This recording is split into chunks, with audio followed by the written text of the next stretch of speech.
Welcome to another Wichita Toy Train Club Lionel product review. I'm Zach Ryan. Behind the camera we have Chris, and today we're going to be taking a look at the Lionel LionChief Plus Illinois Central Railroad number 8006. Before we go in depth on Lionel's rendition of the 284 Berkshire, a little bit of history. The 284 Berkshire was a further development of the USRA 282 Mikados. The need was for more greater steam heating capacity, so in that case they enlarged the firebox and added and enlarged the boiler, hence the need for the extra axle on the trailing truck underneath the firebox. The first 284 was built by Lima Locomotive Works for the Boston and Albany Railway over on the East Coast, and they used it to go over their pass over the Berkshire Mountains, hence its name in the United States as the Berkshire. Some of the basic features on this model are being able to be ran with AC or DC power. It can be ran with just a transformer, the LionChief Plus remote that comes with the locomotive, or with the Bluetooth app. This locomotive also has Rail Sounds RC, which can be has a master volume control. You can turn that down with the remote or the app, a rear electrocoupler, a maintenance-free motor, a LED headlight on the front, a synchronized fan-driven smoke unit with a sound system, and a flickering firebox in the cab. And the whole model is die-cast metal. The locomotive boiler, the trailing truck, the body of the tender, the whole thing is die-cast. The minimum curve for this locomotive is 031, roughly 19 inches long, and the only catalog this has been cataloged in is Lionel's 2017 Volume 1 catalog, or Ready to Run catalog, sorry. Now that we've gone over some basic facts about this locomotive, let's dive in for a closer look. Looking up front on the locomotive, right up here we have our die-cast metal pilot. This mainly every detail we're going to find on this locomotive is going to be molded in. So of course all of these details around the pilot are molded in. Kind of odd, the slots for the cow catcher actually aren't even cut out. Found that kind of odd. Up here we have our operating headlight with our 8006 down the side. Again, a whole bunch of molded in details on the front of the smoke box. And we have two handrails on the front, starting at the pilot, that move all the way back to the cab. One quick note, I actually found this really surprising. On the front of the smoke box, the front of it does pop open and is held in with a magnet. No extra details or anything on the inside, just the smoke unit and the wires for the headlight, but still really cool. Moving down the side of the locomotive, again, all of our details along here are going to be cast in. Nothing new there. But we do have a number of those cast in details between piping along the boiler jacketing and some piping down underneath the walkway. Up here we have our nice big steam cylinders with all of our beautiful looking running gear that look great when the locomotive is in operation. Again, here is our nice handrail that goes from the pilot all the way back towards the cab. And right up here on the front of the smoke box, we have a molded in Built by Lionel symbol back here. Now looking back towards the cab, as you can see, we have a lot more molded in rivets, an ICRR or Illinois Central Railroad. We have a kind of a gray area painted on the firebox, and again some more of those molded in piping details on it. Now we're looking into the cab, and as you can see, it's a wonderfully detailed cab interior. I'm actually surprised with this locomotive how much detailing is on the inside here. I believe it's all cast in, which again makes it really surprising, but it looks wonderful back here. And right up in here we have a flickering glow in our firebox. Now looking on the top of the locomotive, right up front here we have a feed hot water heater, I believe, and that's molded in. We have our smokestack, and to load fluid into the smoke unit, just pour the fluid directly straight down the stack. Moving back, we have a little separately applied bell that swings manually, of course. Back here we have our sand dome, and on the side of it we have a crisp 8006. Further back, a steam dome, whistle, some molded in pop-off valves, and further back here we have some more molded in details on the top of the cab. Looking on the front of the tender here, right up front we have our receiving end of the LionChief Plus tether. Really neat tether, we'll get into that here in a little bit. Up top here we have again a bunch of molded in details. Right up here we have some molded in safety tread on the deck, and some nice looking grab irons on either side of the deck. Moving down the side of the tender, we got a nice stirrup here on the front, a bunch of rivet detail going on along down the side, nice crisp 8006, molded in side frames for the 6-axle trucks, or the 3-axle trucks, sorry. Not too much going on the side frames, but again, still not bad looking details. Now looking on the rear of the tender, back here we have our electrocoupler on the rear. We have a bunch of molded in details going on the back, some more grab irons going up the side of the tender. Nice little stirrup on the side here. What's kind of odd is there is no backup light. I've noticed that on a lot of the LionChief Plus steam engines, there is no backup light on the tender. Now looking on the top of the tender, up here we have a wonderfully looking coal load. I actually really like this. It's just molded in cast metal, but the coal load's actually got some nice lumps and just kind of different texture going on the coal load. I think it looks really nice. And down here on the deck, we got a water fill hatch and another hatch over here, and a little step ladder on the side. Alright, now we're going to show you the LionChief Plus tether that Lionel's created with their LionChief Plus steam engines. Talked about this before, but I think it's a really neat tether. The power pickup rollers are only on the Locomotive. There are no power pickups on the tender, so it gets all its power from the Locomotive. And that all happens right here on this tether. And all you have to do, sorry, excuse my hands, is lift up the Locomotive side and drop it in, kind of pick up on your tender end, and that makes two connections. That's your electrical connection between the Locomotive and tender, and your mechanical connection. So that way you can pull all your cars. And it's always held up really well, never had any issues with it. Okay, now we got the Locomotive flipped over. As you can see, we have our front pilot and our 4 drive axles. Here are our 2 center rail pickup rollers and our rear trailing truck. It's always good to note that when you first pull this engine out of the box, it's always good to put a little dab of oil where this axle goes through the metal frame and where each and every drive axle goes through the metal frame.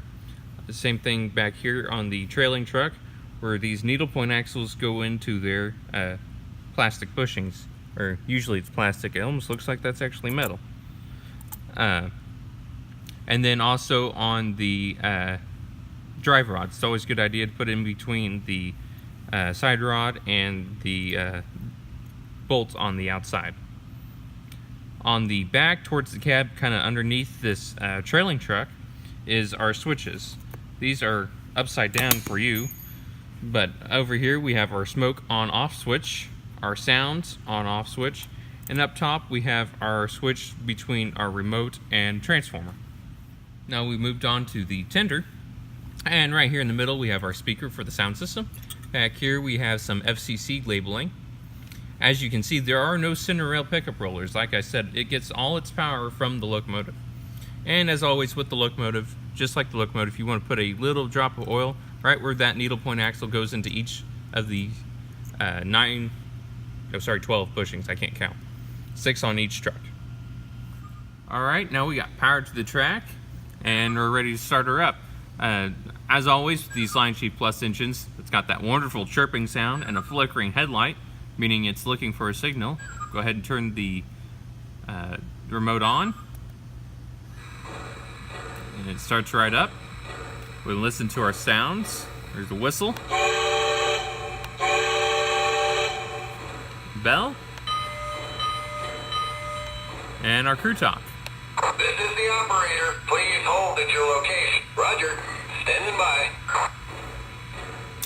And now, if you want to fire the rear electric coupler, just hold down your shift button and hit the bell, which is your rear electric coupler. Or to turn down the volume, just hold your shift and move that down. Move your knob down. What's really cool is they fixed the issue where as soon as you let go, you have to go back to neutral and it won't take off and reverse or forward on you.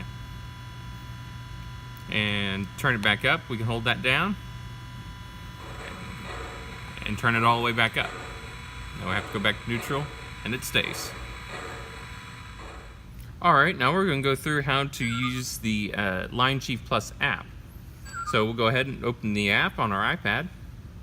And as soon as we do that, it finds the locomotive and starts right up. This only works with the iOS version. There is an Android version, but you will have to manually come in here, find the locomotive, and hit the connect button. In here, we have our whistle, bell, rear electric coupler, and our announcements. This is the operator. Please hold at your location. Roger. Standing by. Right here is our forward reverse and our throttle. If we come into our sound settings, we can adjust our individual master volume, the background volume, so that's just that air compressor going, the crew talk, so you can adjust that manually, and the bell volume or the whistle volume. Now what's really cool is up here we have the pitch of the whistle or the bell.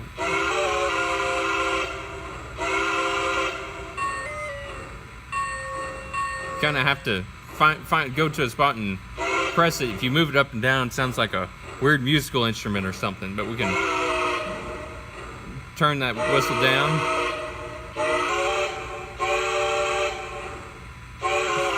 So we got some different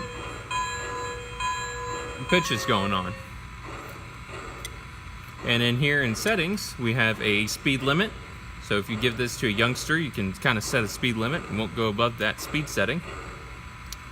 And momentum, if you want to kind of simulate a heavy train or something, that will give you momentum. And there's a smoking on-off switch from the app. Now do note, this will not override the actual switch on the underside of the locomotive. That has to be on in order for you to be able to toggle the smoking on and off here. We unhooked the tender real quick to show you the flickering firebox there in the cab. Looks really cool. Alright, now let's take her for a spin around the layout. Your route is lined. Good on signal indication. Roger that. All clear ahead. Wrong way. Try that again.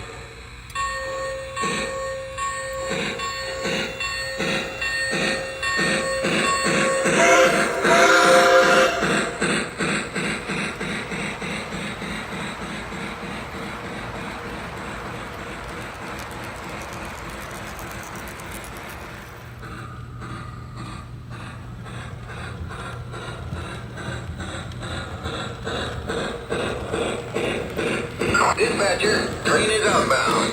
Copy that. Have a safe run.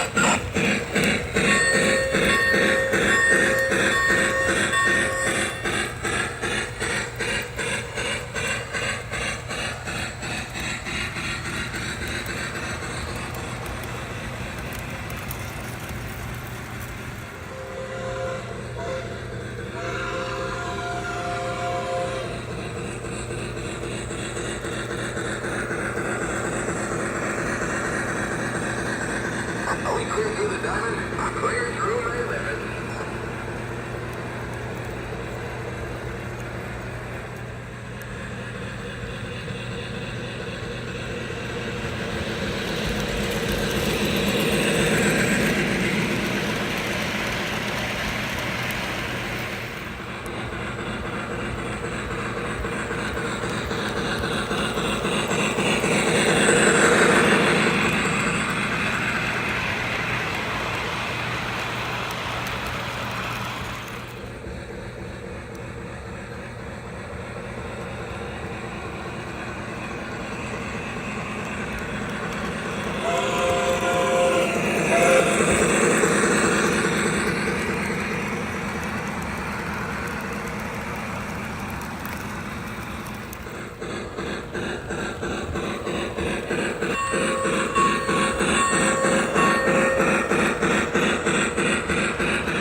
Alright, now that we've ran the engine around the layout, as you can see, that headlight's actually really bright. I was impressed with how bright that headlight was. The smoke unit works really well. Puts out a good amount of smoke for the locomotive. The only thing I find really odd is, again, just that front cow catcher. There's no those metal slots are. I mean, those pieces of metal in between the cow catcher are still there. I'm shocked Lionel didn't have that molded out in the mold. The back head of the boiler inside the cab looks wonderful. I was blown away by that. All in all, I think this is a wonderful locomotive. It does rock a little bit going down the track. Not sure what that's all about, but it's a good running locomotive. The MSRP on this model is $450. If you go through any good Lionel dealer, you could probably get a pretty good discount on that retail price. This concludes our review of the Lionel LionChief Plus Illinois Central Berkshire number 8006. Be sure to like us on Facebook and subscribe to us on YouTube for more product reviews and running train videos and our open hours here in Wichita, Kansas. I'll leave a link to the page from Lionel's website where this locomotive can be located down in the description. Be sure to check that out. Thanks for watching.